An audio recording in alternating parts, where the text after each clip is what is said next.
Hey, welcome everyone to our first post pay-per-view review ever. Hi. Matt Hardy, biggest fan. Nico Boo 12 on Twitter.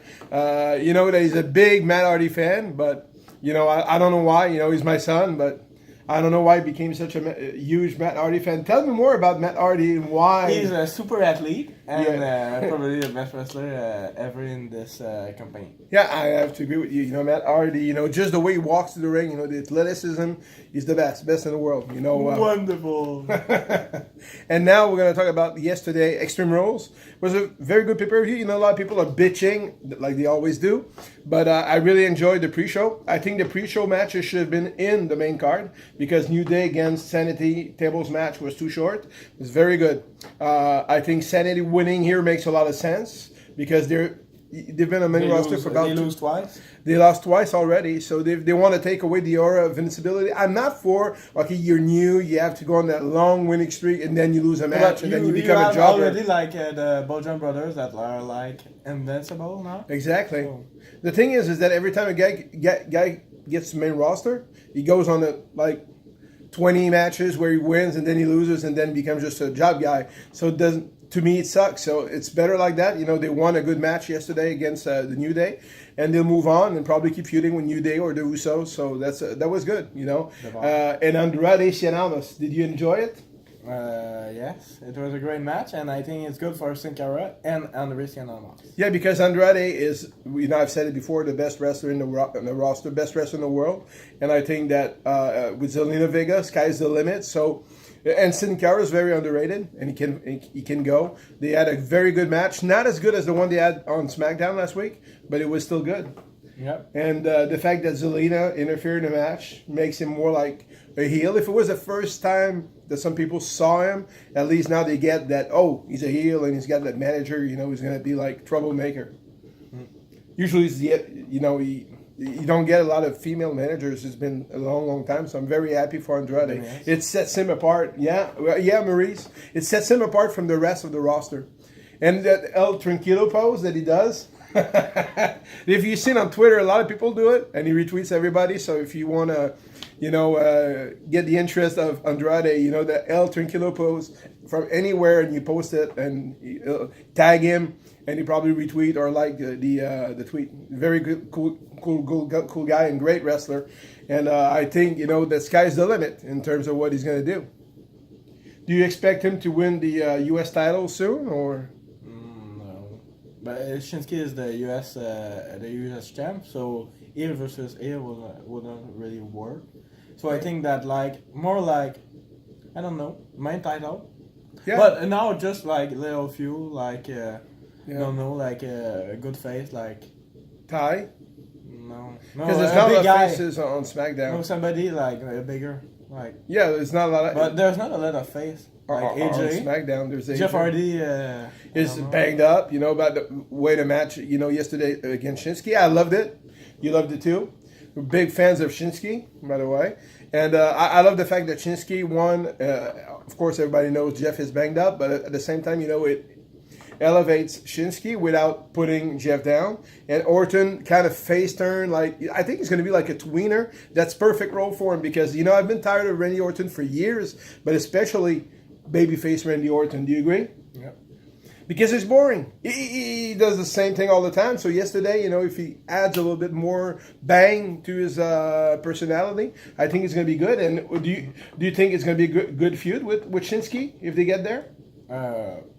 Probably, but it's gonna be like they are not like very like good wrestlers. Like Shinsuke is great, Randy Orton is like he's great too, but it's like together I don't think the match are gonna be like good because they're like B superstar, like B wrestlers, but characters. So I don't know. It's gonna be great feud, but B match. Yeah, but you know that's the thing on the roster right now. But you don't get a lot of long matches. But you anyway, never know. So you never know. Never know. You know, like AJ with Cena was some of AJ's best matches in WWE, and Cena's probably the worst wrestler of all time. So go figure. And the matches with Roman, and I watched matches from with AJ against Roman, and then I saw the last year of Roman. I just think that my God, No, but Roman has been, he's getting worse and worse and worse. He doesn't do anything in the ring. I don't know why. The match with Bobby Lashley was it was good. It was good, but he never does anything new, any new move. Superman punch, he can't. Yeah, I think he can. He did. In the beginning, he did the power bomb. He did a lot of stuff. Now he does basically the Superman punch, the spear, and some punches and clothesline, and that's about it. That clotheslining in the corner, and he needs to show off more. And I think that's the reason why people get a little bit tired of Roman, because he needs to add to his repertoire. I'm a big fucking Roman fan. Always the same thing. Like you go against a heel. Or like Bobby Fish. Bobby Lashley, is it like a heel or face? Bobby Lashley is a face, but nobody gives a fucking shit. So that's the thing. I don't give a shit about Bobby Lashley. If they put Lashley against Brock Lesnar, who in the hell is going to watch? The only thing could save it would be Braun cashing in. But I got a theory right now. We got a theory right now. The theory is, how about, the phone, that tonight, if Brock shows up on Raw, not Bobby Lashley, but Braun Strowman could cash in while he's in the ring talking and fucking destroy him and take the title. That would be great, because that would be awesome. The style of Braun Strowman, like it doesn't give a damn, and then like just cash in. Just cash in and destroy Brock, and then Braun can go on and do his UFC thing. And later on, maybe he can come back and have a feud with Braun or whatever. But I'm way over seeing a guy, Universal Champion, never defending his title, never being on Raw. He's been fucking lazy in the ring the last 5-6 matches he's had, starting with Dean Ambrose 2 years ago. He's lazy. He's a big son bitch. He's a killer, when he's on his game. One of the best in the world, but he's been off his game for the past 2 years. He's just been on cruise control. And I think that it does a disservice to the WWE as a whole, because you got a champion that's never on TV, that doesn't make a lot of good matches. Like the 2 matches he had against Roman at WrestleMania, the Greatest Royal Rumble, were bore fest. Very boring matches. And I'm just sick and tired of Brock. And no matter what Paul does, I love Paul Heyman, but what can he do? You can talk a good game, but if the guy doesn't do anything to back it up, what's the point, No, but Paul Heyman is like kind of boring now. Always the same thing. Like, he's going to win a spoiler alert. I know, but what can he do? You got a guy that wrestles once every 2-3 months, and so, but I don't know. I'm tired. The match was pretty good yesterday. Don't get me wrong. We both liked the match, Roman and Bobby Lashley.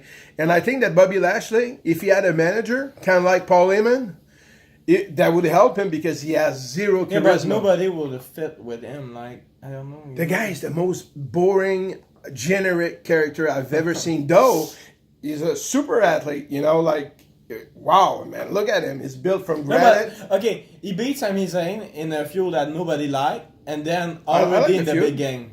Yeah, exactly. Yeah, I like it, but most of people didn't. Well, nobody likes nothing anymore. The smart fans. From yesterday, they probably bitch on the match with Seth against Dolph because there were too many pinfalls. People, they bitch all the time. Why? But why Bobby Lashley would wrestle like a guy like Roman that is like a big wrestler, and then go against Brock? Nobody said that match was the number 1 contenders match. It was tonight. We'll see. No, they said it. They didn't say it. At the end, they're like, "Oh yeah, Bobby Lashley," and then I'm gonna be things like that. It's like it's not clear, but.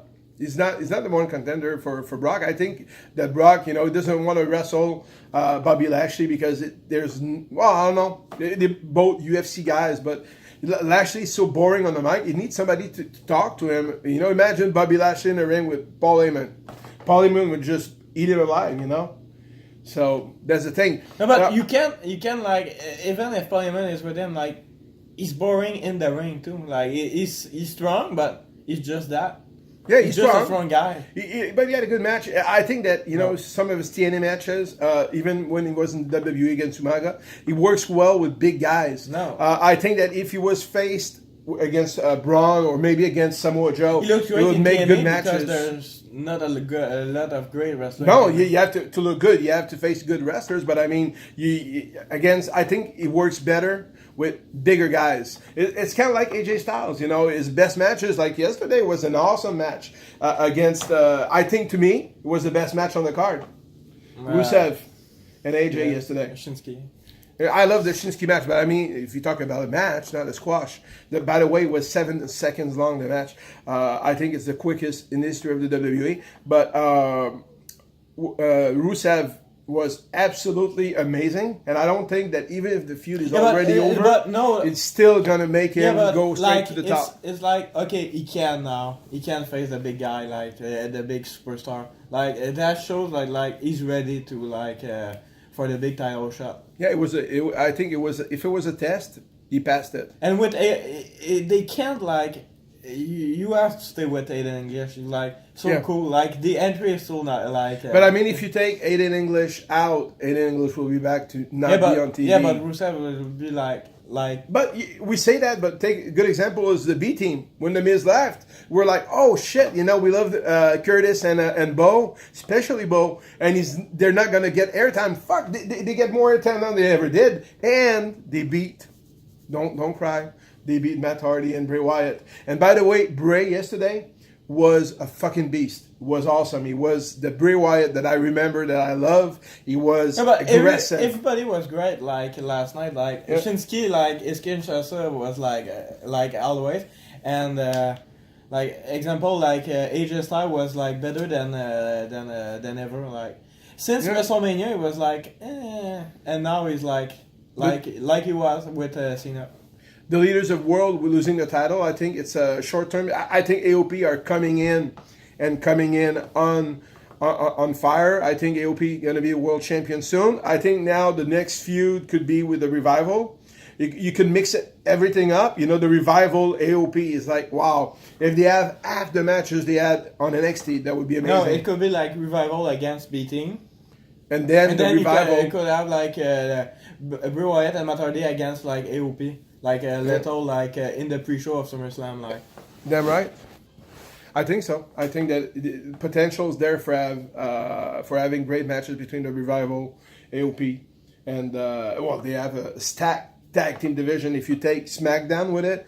But on Raw, that's basically it, because the other teams are Breezango now, Fandango's injured, Rhino, Slater, Ascension, and basically jobbers.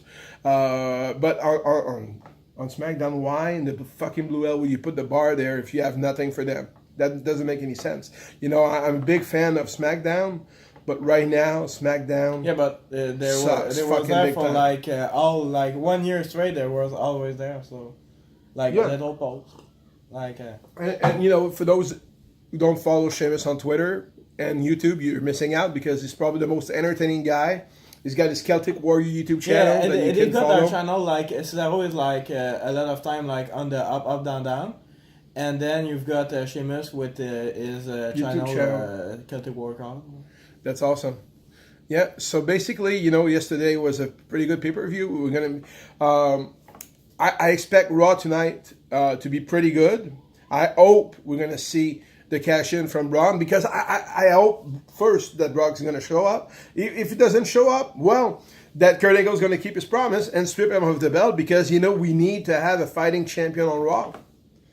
It doesn't make any sense. Yeah, but if he vacant the title, Finn Balor could have more chance to win it, or Seth Rollins, because I don't think Finn Balor could beat Braun Strowman. And I don't think Seth Rollins could beat him, but not Finn Balor. He's too small. Finn Balor, I love Finn Balor. He's amazing. Yesterday he had a good match. It shows the chemistry they had in NXT between Baron and Baron Corbin. Is a fucking underrated guy. I love Baron Corbin. I really, really love Baron Corbin. I think he's probably one of the best guys. You can build around Baron Corbin.